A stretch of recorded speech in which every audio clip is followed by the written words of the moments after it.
யார் இந்த ஷின்சான்? இன்னைக்கும் ஷின்சான் பத்தின ஒரு வீடியோ போட்டா மில்லியன்ஸ் கணக்கில் வியூஸும் லைக்ஸும் போறதுக்கு காரணம் என்ன? அந்த வீடியோக்களுக்கு கமெண்ட்ஸ் எல்லாமே ஷின்சான் வெரியன், Shinchan lover, I love you Shinchan அப்படின்னு கமெண்ட்ஸ் எல்லாம் போடுற அளவுக்கு ஷின்சான் கேரக்டர் ஏன் இந்த அளவுக்கு குழந்தைகள் முதல் பெரியவங்க வரைக்கும் பிடிக்குது?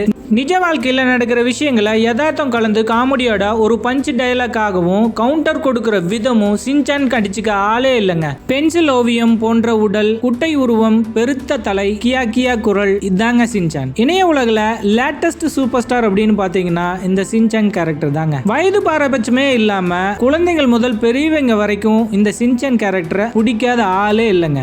ஜப்பான்ல மாங்கா காமிக்ஸ்கள் மிகவும் பிரபலம். மாங்கா என்றால் படங்கள் என்று அர்த்தங்க. எனவே படக்கதைகளுக்கு அந்த பெயர் வந்தது. 19ஆம் நூற்றாண்டுல ஜப்பானில் கலாச்சாரத்தை பிரதிபலிச்ச இந்த படக்கதைகள் மெதுவாக கமர்ஷியல் பாதையில திரும்பிச்சு. ஆக்ஷன், சாகசம், ரொமான்ஸ், காமெடி என எல்லா ஜேர்னர்களையும் மாங்கா வெளுத்துவாங்க. அதற்கேற்றாற் போல புது புது கேரக்டர்களும் உருவாகி கொண்டே வந்துச்சுங்க. அப்படி 1990ஆம் ஆண்டுல யூத் பத்திரிகை உருவாக்கப்பட்ட கேரக்டர் தான் ஷின்சானுங்க. ஷின்சானோட முழு பேரு கிரையான் ஷின்சான். அந்த இதழில் கார்ட்டூனிஸ்டாக பணிபுரிந்த யூஷி ஷொகிடோ என்பவரின் கைவண்ணத்தில் இந்த சுட்டி சிறுவன் பிறந்தாங்க. அந்த கார்ட்டூனுக்கு மக்களிடையே நல்ல வரவேற்பு கிடைக்கவே அதை டிவி தொடராக மாற்ற முடிவெடுத்தாங்க. அசாஹி என்கிற ஜப்பானிய டிவியில ஷின்சான் வலது கால் எடுத்து வைத்து பிரவேசித்தாங்க. 1992ஆம் ஆண்டு ஏப்ரல்ல முதல் எபிசோடு டெலிகாஸ்ட் ஆனது. எடுத்தவுடன் ஆக ஓகோன்னு வரவேற்பெல்லாம் கிடைக்கலங்க. 4% ரேட்டிங் தான் கிடைச்சது. ஆனா இந்த தொடர் கொஞ்சம் கொஞ்சமா பிரபலமாக 10 மாதங்கள்ல 20% ரேட்டிங்ல வந்து நின்றுதுங்க. இவ்வளவு குறுகிய காலத்துல எந்த கார்ட்டூன் தொடரும் இப்படி ஒரு வரவேற்பை பெற்றதே இல்லைங்க. பட்டி தொட்டி எல்லாம் பேசு பொருளான ஷின்சான் டிவி தொடருக்கு கிடைத்த சிவப்பு கம்பள வரவேற்பு சினிமா உலக உருத்த ஷின்சான் அனிமேஷன் படமாக உருவாக்க திட்டமிட்டாங்க. உடனே வேலைகளை தொடங்கி படத்தையும் வெளியிட்டாங்க.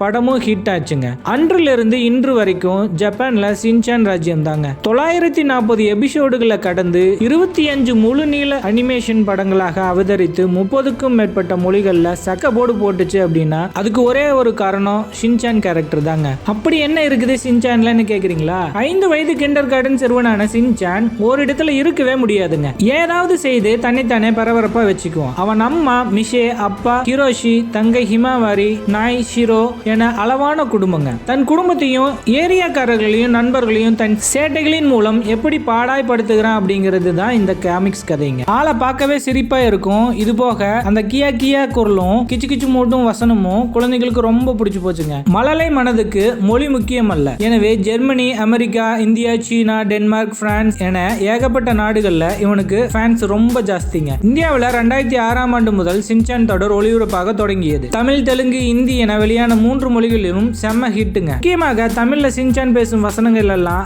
ரகல ரகங்க. அமைதி அமைதி அமைதியோ அமைதி, அமைதியோ அமைதி என்ற ஷின்சான் வசனம் இப்போதும் நிறைய பேரின் காலர் டியூனாகவும் மீம்ஸ்களாகவும் இருக்குது அப்படின்னா மிகையாகாதுங்க. ஷின்சான் கேரக்டருக்கு எந்த அளவுக்கு வரவேற்பு இருந்ததோ அதே அளவுக்கு விமர்சனங்களும் இருந்ததுங்க. குழந்தைகள் கொண்டாடிய அளவுக்கு பெற்றோர்களால ஷின்சானை கொண்டாட முடியல. காரணம் ஷின்சான் கேட்கும் கேள்விகள் அவை எல்லாம் வயதுக்கு மீறிய கேள்விகள் என கொந்தளித்தார்கள். ஜப்பானிய பெற்றோர்கள் அதிக பிரசிங்கத்தனமாக கேள்வி கேட்கும் ஒரு கேரக்டரை குழந்தைகள் இந்த அளவுக்கு கொண்டாடுவது துரதிருஷ்டவசமானது என விமர்சனங்கள் ஊடகங்கள்ல எழுதி தள்ளினாங்க. போதாக்குறைக்கு சில இரட்டை அர்த்த வசனங்களும் அடல்ட்ஸ் ஒன்லி காட்சிகள் எல்லாம் வர விமர்சனங்கள் வலுத்தன. டப் செய்யப்பட்ட நாடுகள்லயும் இதே பிரச்சனை தான் உருவாச்சுங்க. குடும்பத்தோட பார்க்கும் விதமா காட்சிகளையும் வசனங்களையும் மாற்றி அமைச்சாங்க. இந்தியாவிலையும் இதே பிரச்சனை எழுந்துச்சு. வரிசையாக எழுந்த விமர்சனங்களால செய்தி ஒளிபரப்பு மற்றும் தகவல் தொழில்நுட்ப அமைச்சகம் இந்த தொடருக்கு 2008ஆம் ஆண்டில் தடை விதிச்சதுங்க. தடைக்கு எதிராகவும் குரல்கள் எழ சென்சார் போர்டின் தணிக்கைக்கு பிறகு தொடர்ந்து வெளியானது ஷின்சான். 2009ஆம் ஆண்டுல ஷின்சானை உருவாக்கிய யோஷிடோ மரணமடைய ஒரிஜினல் தொடர் நிறுத்தப்பட்டதுங்க. அடுத்த ஆண்டு அவரின் உதவியாளர்கள் துணையோடு புதிதாக அடுத்த சீசன் தொடங்கப்பட இப்போது வரை ஜப்பானின் கார்ட்டூன் ராஜாவாக வலம் வருகிறார் ஷின்சான்.